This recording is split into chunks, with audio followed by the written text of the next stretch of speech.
Hi guys, thanks for tuning in to another episode of Nuggets News. In this video I want to talk about Bitcoin, what makes this technology so appealing, why I got into it in 2012, and where I see this all going in the future. The fact is we've seen a huge increase in interest over time towards this technology, and I want to explore the reasons why that is. The first one is that this technology is exciting. You can't help but read about all the components of this ecosystem and not get addicted, go down the rabbit hole, become part of this community. And very few people leave. People want to learn more. Technology stocks and applications such as Facebook have shown us that we can experience exponential user growth when these once-in-a-lifetime technologies come along. The fact is we're still only in the millions of active users in the Bitcoin space, and if we're going to get to the point where we're using this in our everyday lives, we're going to get into the billions of people that are using Bitcoin and cryptocurrency.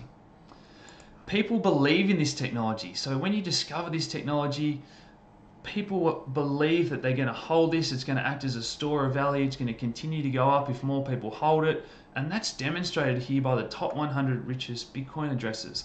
A lot of these are dormant for a number of reasons, but a lot of people have that hodl mindset that they're going to hold their coins. As long as more people join this ecosystem over time, it's going to act as a great store of value, and it's going to continue to go up in price.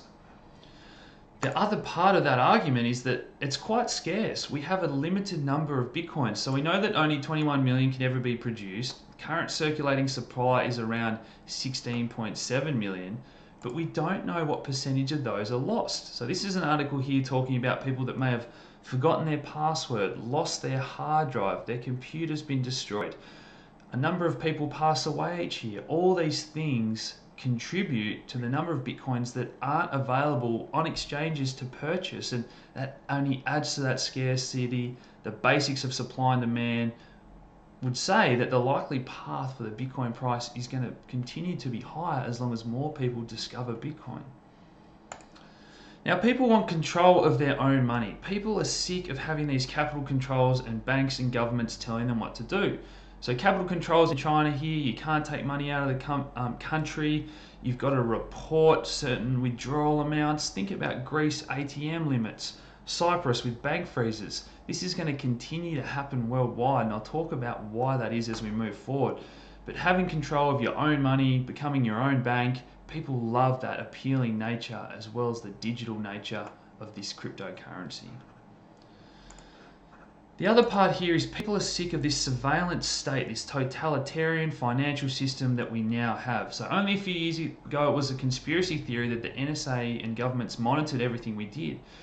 Edward Snowden came out and revealed that to be the truth. Okay, he disclosed the inner workings of how this is all monitored, and people are aware that they're trying to phase out cash. People monitor all our credit card payments. While Bitcoin isn't completely anonymous, the unsensible nature, the unstoppable nature, and it certainly has more anonymity than the current legacy financial system. The next point here is QE. So ever since the global financial crisis in 2008, central banks have been increasing the rate at which they print money. So currencies have always been debased and lose value over time, and the debt-based model, the fiat-based model that we use, it's not backed by anything ever since it got unpegged from the gold standard. But the amount of money in circulation as seen here is now into the tens of trillions, and this is just the 6 largest central banks around the world. And people know that, it's the banks and the central banks that get this money. We'll talk about the rich getting richer and why the trickle-down economics that this is based on isn't working. The other thing that this has done is driven up asset prices. So people don't want to invest in stocks or houses, or we see art being pushed up, negative yielding debt. So people used to be able to get 5 or 10% in a savings account. Bonds have been driven down so far that we now have negative yield. So $11 trillion sitting in asset classes that is guaranteed to give you a negative yield, a decreased return. This is just crazy. This is insanity. Why wouldn't you park some money in a digital asset like Bitcoin that is scarce compared to a negative yielding bond? As I just touched on, the rich are getting richer and the poor are getting poorer. Now, people hate seeing the stock market go up. This is the most hated bull market in history. People got burnt during the GFC. People lost half of their retirement and savings accounts that they had in the stock market invested. People don't want to be part of this corrupt rig system with, high frequency trading, all these algorithms. People know that it's not a level playing field. They don't want to be part of this system, and cryptocurrency is that level playing field that hasn't yet been tainted. We'll talk about how Wall Street's joining the party at the end of this presentation, but for the most part, people know that this is a fair go, that they're investing early in this cryptocurrency space.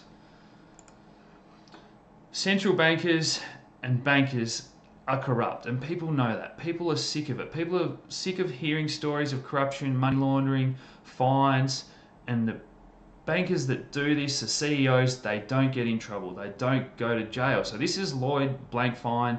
Goldman Sachs was making bets against their own customers during the GFC, and they got fined.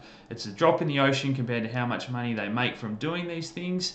And the system goes on. These people are billionaires. They get a new job at another institution. No one gets in trouble. They get bailed out, and the system goes on. And the average man on the street is the one that ultimately suffers. So banks are already back to their record profit levels. So after the GFC, we did see a decline in banking profits, and now we're already back to those levels. And this is from Q2 this year. So those record profits have already been surpassed, and a lot of the functions that banks provide can be replaced by cryptocurrency. We know that it's frictionless. It's going to, break down those barriers for remittance, payments, all those fees, exchange rates that banks continue to rip us off. They're going to be replaced. This legacy financial system is nothing compared to this new cryptocurrency monetary system that we're going to have in the future. So this is the wealth inequality that I've touched on a few times. We can see here the top 1% continue to get richer, and this is a huge percentage increase overall when you consider the bottom 90% just in the past 10 years. Huge decline in the wealth, the share of wealth that's held from those rich versus not even the poor. It's the middle class and upper middle class that are struggling to keep up with the cost of living, I guess, compared to all this money printing that's going into financial assets and making the rich richer. There's signs everywhere that people are fed up and they're willing to do anything for change. So, people are angry. Brexit, Donald Trump getting elected, people are willing to take a risk and go to extremes to try anything different because the current system is letting them down. They're not getting a fair go, and these examples are everywhere. The next one is, as I just touched on, the banking industry is ripe for disruption. So think of all the other industries that have been disrupted. Netflix here compared to pay TV. But think about email replacing, postage, Uber replacing taxis, Airbnb replacing hotels. All these industries that are ripe for disruption, and banking is one of the worst, the most corrupt, that cryptocurrency is ready to take over and disrupt. The next thing I want to talk about is why we're actually still a long way off mass adoption. So the average person still hears these stories of hacks and these disasters. Just the other day, we had a wallet get to number 3 on the App Store before it got taken down. So people are still cautious, and the on-ramps and off-ramps for the average Joe, the mum and dad investor, it's not easy to get in and out of cryptocurrency. Private keys, passwords, multiple websites. How this all works is still hard to get your head around, and that's the next wave of innovation I see coming. We want people to be using Bitcoin and cryptocurrency without even realizing that is what is working in the background of these friendly user interfaces, and the next wave of innovation that I see coming. Wall Street is just getting on board, and we know how much money. I've just talked about how much money is floating around, sloshing around that system. Bitcoin ETF seeking approval. We've had the futures. We've got the next round of futures approved next week. There's big money that's about to flow into this system for the first time, and that is going to give those average investors a way to safely invest. And we want an ETF that has physically backed Bitcoins. We don't want these cash settled futures. We actually want ETFs that are required to hold a set amount of Bitcoins, because that is actually going to increase demand for Bitcoin compared to these cash settled speculative price tracking mechanisms like the futures. The next one I want to talk about, and Andreas Antonopoulos did a fantastic talk about this recently, and that's renewable energy, so decentralizing energy. So we know that governments around the world are talking about climate change and wind power, hydro, geothermal, biofuel, solar. We want to roll out these options, but they can be expensive. So one thing that people have been talking about is how much power cryptocurrency and Bitcoin mining uses.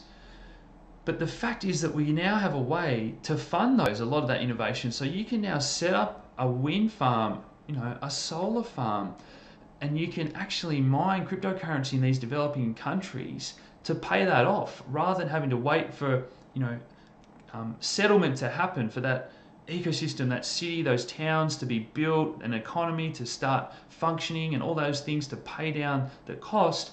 We now have a way. If you're going to build a large energy producing farm, you can now pay that off with the debt by mining Bitcoin. It's something that a lot of people think about the wrong way in terms of the energy required to keep the Bitcoin ecosystem going.